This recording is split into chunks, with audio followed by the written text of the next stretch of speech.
Now I want to move on to discussing Qiyaam-Ul-Layl in terms of Ramadan. Could you give us some information about Qiyaam-Ul-Layl in the month of Ramadan?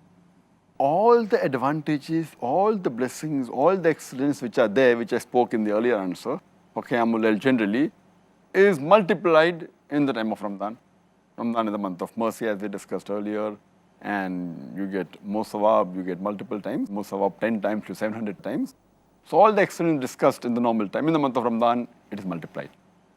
And the beloved Prophet ﷺ said, it's mentioned in Sahih Bukhari, volume number 3, in the book of fasting, hadith number 2009, that anyone who offers the night prayer in the month of Ramadan with the belief and with seeking Allah's reward, all his past sins will be forgiven.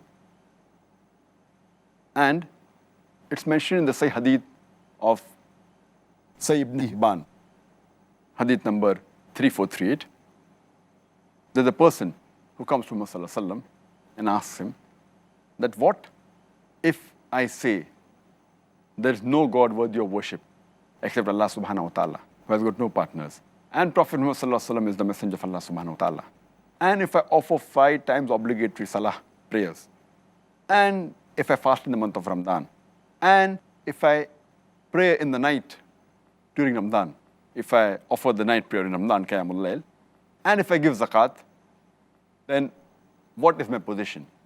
So the beloved Prophet said that anyone who does all these things, he will be amongst the Siddiqeen, that's the righteous people, and among the Shuhada, amongst the martyrs. So this is the importance. Everything is the same, but it's multiplied. Will be called amongst the righteous people and amongst those who are martyrs. And therefore, a person should see to it that he should offer the Qiyaam-Ul-Layl in Ramadan. It's very important. He should not miss it.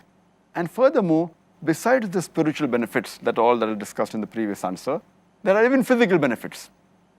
When a person fasts for the full day, then during iftar he eats, and then if he offers Qiyaam-Ul-Layl, it is good for the body.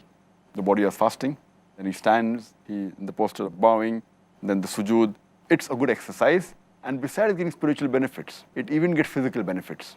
So as far as possible, a person should see to it that he should not miss the Qiyaam-Ul-Layl.